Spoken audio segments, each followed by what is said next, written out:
took it upon myself, being the nosy scholar I am, to find out who this man was, because obviously it wasn't Jesus. Jesus is dealing with the Jordan River. You and I know that. We're not talking about Euphrates River, we're talking about Jesus Christ. You talk about Jesus Christ, you talk about Jordan, you talk about Jerusalem. You are not talking about Euphrates. So now I research, and then I found Imam Hussein alayhi salam, the great sacrifice, the truth to go on. The original Islam from the first Khalifa, Imam Ali alayhi salam. Yes. 3 on my mother's board. One lady, she picked up the communion dish, you know, the communion, the wine and the bread and everything, and she put it down and she walked right out. She said, I know you're right, but we're not prepared to change. She said, we know you're right, but we are not prepared to change. If you know I'm right, you should change. She died. She got taken out by Allah subhanahu wa ta'ala in 3 months. Another mother says she's not going to be a Muslim. She'll die a Christian. I said, so what you going to do? You're going to walk out and leave me? You're not going to give me my year? I said, Mother, you will not walk into another church after hearing the truth of Islam. 3 months later, she was paralyzed and in a wheelchair. A year later, she died. Of course, being a pastor at the time, I had to bury them. But the first one, I buried her the Muslim way.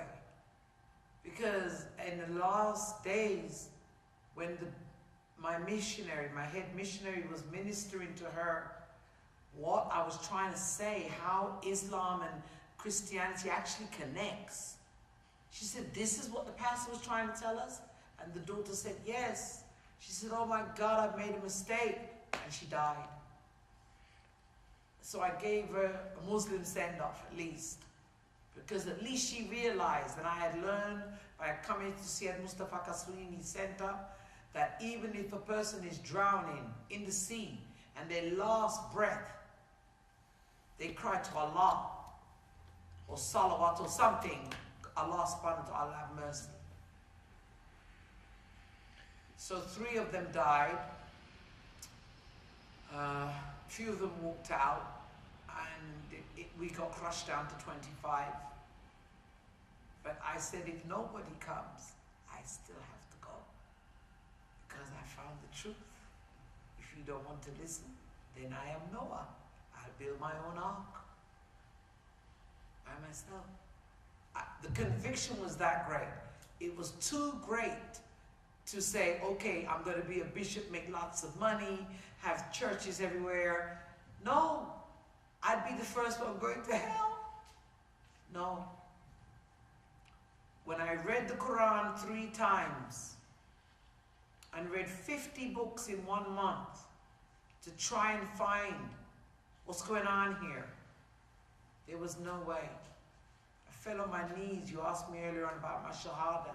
I fell on my knees in the front room and I gave up because I was getting chest pains and everything was just like, no, what's going on? And then it came to me, you have taken shahada, but that's not how you did your baptism. So then I went down to the Pakistani mosque and I walked in. I didn't know what to do. I walked in, the Malana was sitting there, everybody looked at me like, who's this? Why is her skirt so short? You know, I didn't know how to dress or anything. And I told the Malana, I said, I think I'm a Muslim. He said, what? I said, I think I'm a Muslim. You think you're a Muslim? I said, I think so, yes. Where have you come from? The church. Church. What are you? I said, going to be a bishop. Well, at first I thought my family was just going to go crazy and disown me and everything else with that. But actually my daddy when I went to see my daddy, he was so relieved. He said, now you do one God? I said, yes. He said, Assalamu alaikum. Shocked me to death. I was expecting maybe a slap in the face or traitor, you're not in my will or something like that. But he was actually very glad for me, very proud for me. You know, my immediate family, like my husband and son, didn't take it too good at all. Because while I was doing the research, the more I was doing the research, I don't know what was going on, but I couldn't go near my husband. So I moved into a room down the end of the hallway. I mean, I was still married, but I moved to a room at the end of the hallway and stayed there until my research was complete. And then I found out that I could not be married to him because he's not a Muslim. So I walked down the hallway and I told him, I'm a Muslim now, so we need a divorce. And of course, being a vet, he went mad. What are you talking about? I let you do your reading and everything, and this is what comes out. So I didn't win or buy it yet. And I said, I need to tell this man so he can understand that I am a Muslim. So I put this on, and he flung back in the stairs. His eyes were like this, and my son screamed and said, Mommy! And I said, I'm going to the mosque. My husband. He said, what, you a terrorist? I said, terrorist? You Taliban? I said, Taliban? No, I'm Shia. Shia. We do family, peace, love, and unity.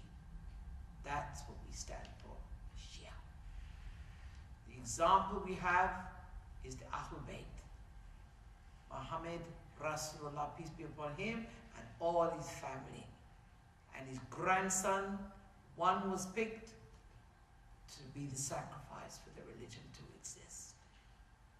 That was just breaking it down. He let me go, and I was going, and I still stayed in my room. And then one day, he just came to the mosque with my son. He was a big boy, about 15, 16, my son. I took him to the place I was going. I would go to do a Kamel on Thursdays. You know, my life was changing. It was changing. I was still going to church. I hadn't told church yet, nothing yet. And I don't know what happened to the Malana, but I took them to the Dua Kamel, and then I saw my son, who was a gangster at that time. He pulled his pants up, took off the bandana, and I reached out and I said, stop him. He can't go near the Malana. The Malana is holy. This one is a gangster, leave him. And the Malana said, no, wait, come here. What do you want? He said, I want to be a Muslim. I fainted. The women had to catch me. I fainted, and I could hear a lot of people saying, this is the blessing, sister. Wake up, you're going to miss it. And then the next thing I saw was my husband coming up. And the two of them took Shahada. The Malana said, this is not normal behavior. This doesn't happen every day. You do realize you're blessed. And I didn't understand nothing. All I know, when we got in the car and we were coming home, I asked my son first, because I know my husband, you know, I broke down. I didn't bash him with the Quran or anything. I just lived the Muslim life, and he saw it and was, yes. But my son, I said, what made you become, what made you go to Shahada? He said, in the Dua Kamel, when I heard, because they have a big screen for those who don't speak Farsi or Punjabi, Urdu or Arabic or whatever, and they have the big screen and they have the English. He said, when I saw the part that says when you go into the hellfire, even if you're Muslim, if you know the prayer, Allah subhanahu wa ta'ala will have mercy and take you from the hellfire. He said that was it. He said, if that's God, I'm serving him. And he gave up that life. My life since has been hell. busted, obviously, and made lots of enemies and lots of new friends. I was surrounded one night by a group from another strain of Islam. There was about 20 of them, surrounded me in the parking lot to beat me up and said I was kufar, something word like that. It means unbeliever, whatever that word was. And I didn't take kindly to it. I rebuked the leader of the mosque and I said to him, you have no idea who I am, do you? You have no idea that the church is coming to the mosque. You have no idea. My first son converted, he Hamza, named Hamza, and he big like Hamza. My daughter is really considering it now. She came to America, she saw my tent. I explained to her about Lady Hadrat Fatima. I explained about the Al-Bayt. They said they've never heard of this. They never knew nothing about no family of the Prophet, nothing. All they heard was what they heard. So she started to wear longer dresses and she's changing. She's looking into it. The other son, I told you, he pulled his pants up, took the red bandana off, boom, Shahada. Then my other son, Ryan, when he came, he was a flat-foot Christian. When he went back to London, he wasn't going anywhere without the prayer mat, the beads, and the stone. And he said, I can't stop praying. And since he's been praying, he's won 2 belts. And he's won a medal also in the boxing thing. And the belt he's going for is the green belt. I said, the green is the Ahlul Bayt. So I've made a deal when I went to the Holy Land that we would get a replica of the belt and put it by the shrines.